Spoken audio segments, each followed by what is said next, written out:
Assalamualaikum warahmatullahi wabarakatuh. Kami dari kelompok 1 ingin menyampaikan materi mengenai akuntansi inovasi. Dengan anggota kelompok saya sendiri Naufal Husain NPM 1801010121, Alio Hari Dewantoro NPM 1801010118, Elis Eliviah NPM 1801010108, Riko Ardiansyah NPM 1801010110, Sultan Yusuf Altaf Hafid NPM 1701010180. Yang pertama ada akuntansi inovasi. Dalam rangka membangun ekosistem inovasi yang sukses, perusahaan sebaiknya tidak mengandalkan metode akuntansi tradisional sebagai satu-satunya cara untuk mengelola inovasi. Keputusan berinvestasi pada ide-ide baru dapat dilakukan dengan menggunakan kombinasi dari tujuan strategis, inovasi, dan portofolio yang seimbang. Yang selanjutnya ada akuntansi inovasi mengelola 3 kegiatan utama. Yang pertama yaitu memutuskan investasi pada produk yang berbeda di tahap yang berbeda dalam perjalanan inovasinya. 2. Memantau dan mengukur keberhasilan suatu proyek inovasi sebagai landasan bagi para eksekutif untuk terus berinvestasi. 3. Menilai dampak inovasi pada keseluruhan bisnis untuk menentukan apakah perusahaan sudah mencapai tujuan inovasinya dan targetnya dengan baik. Yang selanjutnya ada 3 jenis indikator kinerja utama dalam KPI, Key Performance Indicator.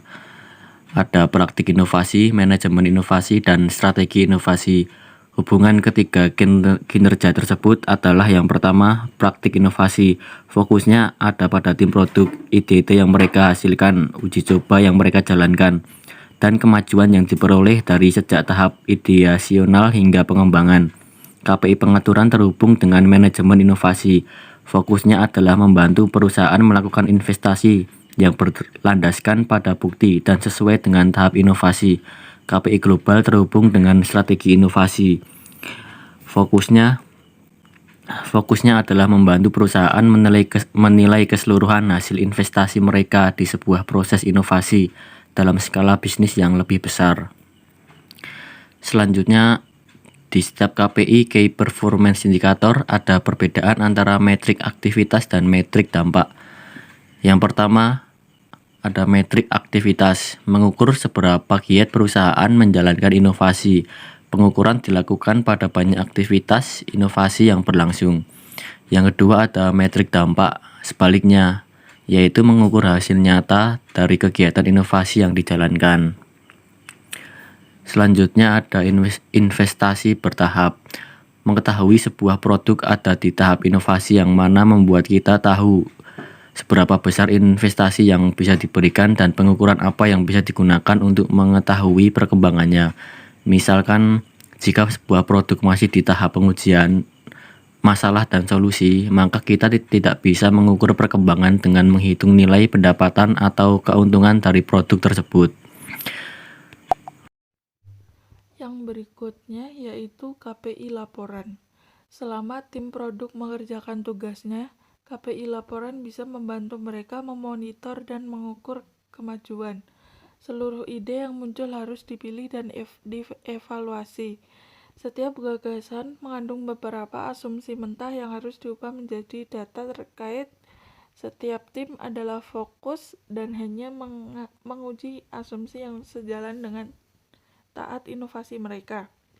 Laporan membantu mereka untuk mengetahui seberapa jauh pengembangan mereka yang mereka capai dalam mengubah asumsi menjadi data, dan seberapa jauh mereka dari target tahap inovasinya. Metrik aktivitas untuk pekerja dapat mencakup sejumlah ide yang dihasilkan, jumlah ide yang dipilih, jumlah ide yang dievaluasi, dan jumlah asumsi yang diteruskan ke tahap pengujian. Begitu pula pekerja mulai menjalankan eksperimen mereka bisa mencatat jumlah eksperimen yang dijalankan, jumlah tes yang sedang dilakukan kepada pelanggan, jumlah observasi yang dilakukan oleh pelanggan, dan jumlah tes yang berguna. Karena pengujian solusi mulai dilaksanakan, mereka bisa mendokumentasi jumlah purwarupa atau MVP atau minimum variabel produk yang dibuatnya. Mereka bisa juga mencatatnya beberapa kali acara itu sudah diselenggarakan dan jumlah pesertanya. Metrik aktivitas ini sangat berguna untuk menunjukkan frekuensi aktivitas yang dilakukan oleh para pekerja. Tapi memang metrik ini bisa menginformasikan sejauh mana kemajuan yang sudah diraih. Untuk mendapatkan informasi tersebut, kita butuh metrik dampak, misalnya berisi jumlah asumsi dan yang sudah teruji. Ya, berikutnya ada KPI pengaturan. Hal yang terkait dalam berbagai pengujian gagasan dan pembuatan produk yang dilakukan sehari-hari oleh para pekerja adalah keputusan investasi yang harus ditetapkan. Seiring dengan pekerjaan mengerjakan tahap-tahap investasi, ada versi lain dari siklus, yaitu adakan, ujian, pelajari, yang berhubungan dengan pengambilan keputusan. Pengambilan keputusan investasi. Siklus ini mencakup investasi dengan jumlah yang sesuai untuk tahap inovasi, mengawasi kemajuan melalui KPI laporan dari para pekerja, dan mengulas kemajuan tersebut dalam lingkup dewan pengambilan keputusan investasi. Pada saat itu, keputusan yang dicari apakah hendak meningkatkan jumlah investasi, melanjutkan proyek ke tahap berikutnya, atau justru menghentikan proyek sepenuhnya. Inilah yang disebut akuntansi inovasi pada lapisan manajemen inovasi dari sebuah ekosistem. Selanjutnya ada innovation stage success. Kriterianya ada 4 tahap, yaitu yang pertama ada mengadakan ide, yaitu mengumpulkan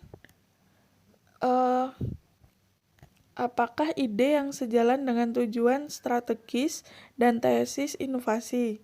Memilih apakah ide tertentu membuat kita mencapai portofolio yang seimbang. Yang mengkaji yaitu sudahkah asumsi beresikonya teridentifikasi dan adakah rencana yang jelas untuk mengujinya. Yang kedua ada menguji ide. Pertama ada masalah, kedua ada solusi dan bisnis. Selanjutnya mengembangkan ide, yaitu menyempurnakan, mempercepat, dan memanfaatkan.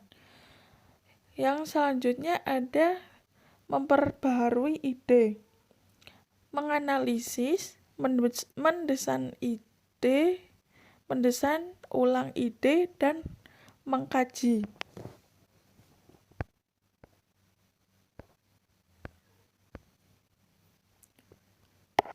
Kriteria awal sebuah tahap inovasi yang ditentukan oleh perusahaan harus bisa menentukan seberapa baik pekerjaan dalam menguji asumsi mereka dan mengurangi rasio asumsi fakta yang ada.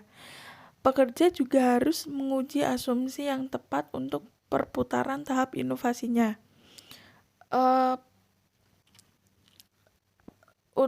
Kriteria yang ditampilkan merupakan tanda yang mengakhiri tahap berjalan dan lanjut ke tahap berikutnya. Selanjutnya ada metrik dampak dan metrik aktivitas pada KPI atau Key Performance Indicator. Pada metrik aktivitas yaitu jumlah produk di jalur inovasi, jumlah produk di tahap setiap inovasi, jumlah ide yang diajukan, jumlah keputusan yang dibuat, jumlah produk yang bergerak di tiap fase, dan ada rata-rata biaya yang dihabiskan di tiap tahap. Sedangkan yang metrik dampak yaitu ada rasio asumsi dan fakta, kriteria tiap tahap, jumlah persen produk sebagai solusi untuk masalah yang ada, jumlah persen produk yang sesuai dengan kebutuhan pasar, jumlah persen produk yang dikembangkan, jumlah model bisnis yang teruji, kecepatan validasi, balik modal, pengembangan produk, dan pengukuran proses perbaikan. Yang selanjutnya saya akan menjelaskan tentang metrik dampak dan metrik aktivitas. Pertama ada metrik aktivitas, yaitu ada jumlah produk berdasarkan jenis inovasi utama, serupa, dan berbeda. Selanjutnya jumlah produk di tiap tahap inovasi, produk yang selaras dengan tesis inovasi dalam bentuk persen, jumlah pengajuan paten, kemitraan startup, kolaborasi akademik, jumlah produk yang dibangun menggunakan LEAN, jumlah karyawan yang terlatih, jumlah dewan investasi, jumlah pelatih inovasi, dan jumlah acara inovasi. Selanjutnya ada metrik dampak.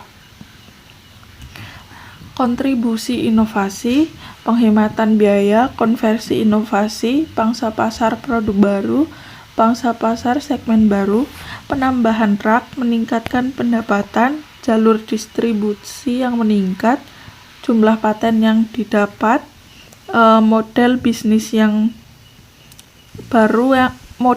baru yang dikembangkan, dan yang terakhir ada kepuasan pelanggan. Pada tahap ini, kita akan mengetahui bagaimana cara memanfaatkan ekosistem inovasi untuk mengubah budaya inovasi di dalam sebuah perusahaan dan sejauh mana dampak inovasi kita terhadap budaya perusahaan. Cukuplah dengan menghitung jumlah pegawai yang sudah menerima pelatihan inovasi, jumlah dewan investasi yang sudah berhasil dibentuk dan yang sedang menjalankan pengambilan keputusan. Dalam metrik dampak, pengukuran ekosistem kita yang utama adalah kontribusi inovasi. Ini adalah persentase pendapatan dari produk yang diluncurkan pada jangka waktu tertentu, misalnya 3-5 tahun. Perusahaan lain bisa menambah targetnya lalu mengevaluasinya dengan pengukuran kontribusi inovasi. Positifnya, target ekstra adalah bisa mengubah budaya manajemen, terutama yang biasanya dikaitkan dengan insentif dan imbalan. Hal yang terkait dengan pendapatan adalah penghematan biaya. Beberapa proyek inovasi akan menghasilkan perbaikan dalam sebuah proses yang dampaknya bisa diukur melalui jumlah penghematan dan pengurangan biaya. Ini adalah KPI penting yang terhubung dengan peningkatan profit yang bisa dihitung. Selanjutnya ada kombinasi antara KPI laporan, KPI pengaturan, dan KPI global. Ini juga termasuk kesimpulan. Kombinasi antara KPI laporan, KPI pengaturan, dan KPI global adalah untuk mendapatkan seperangkat alat yang terbaik dalam akuntansi inovasi. Yang perlu dilakukan hanyalah memilih beberapa metrik utama selaras dengan tujuan perusahaan, model bisnis, dan tipe produk. Hal yang lebih penting lagi adalah menggunakan metrik bukan hanya untuk mengukur progres, melainkan membuat keputusan. Pekerja harus membuat keputusan tentang apa yang dilakukan setelah masing-masing pengujian. Dewan investasi harus menggunakan data untuk memutuskan apakah akan menambah investasi atau melanjutkan pengujian ke tahap berikutnya atau justru menghentikan seluruh proyek. Terakhir, para petinggi perusahaan harus mengkaji dampak keseluruhan investasi inovasi bagi seantero organisasi bisnis untuk menentukan apakah strategi inovasi yang dijalankan sudah berhasil. Yang selanjutnya ada ekosistem inovasi, selalu berada dalam siklus yang lengkap. Mengacu pada tesis inovasi dalam kaitannya dengan akuntansi inovasi, hal ini menunjukkan sifat ekosistem yang saling berhubungan. Pada tingkat yang paling kecil adalah tim pekerja yang menjalankan eksperimen kecil untuk menguji berbagai hipotesis yang spesifik. Yang selanjutnya ada 3 tahap kerangka inovasi yang menjadi panduan pengembangan produk. Yang pertama ada adakan, kedua ujikan, dan ketiga pelajari. Dan keterangannya ada di slide berikut. Yaitu tahap kerangka inovasi yang menjadi panduan pengembangan produk adalah siklus adakan, ujikan, pelajari yang hanya mengembangkan model-model bisnis yang sudah teruji. Titik keputusan investasi untuk sebuah produk tertentu adalah siklus adakan, ujikan, pelajari yang menentukan apakah investasi akan digandakan dan produk akan dilanjutkan ke tahap berikutnya. Strategi inovasi adalah siklus adakan, ujikan, pelajari untuk merevisi tesis inovasi berdasarkan hasil investasi yang didapat. Pada intinya, seluruh ekosistem inovasi adalah siklus adakan, ujikan, dan pelajari yang menguji strategi inovasi melalui praktik inovasi dan berbagai hasil pengujiannya dimonitor melalui manajemen inovasi yang pada akhirnya akan menghasilkan perbaikan bagi strategi bisnis. Terima kasih. Sekian presentasi dari kelompok kami, kelompok 1.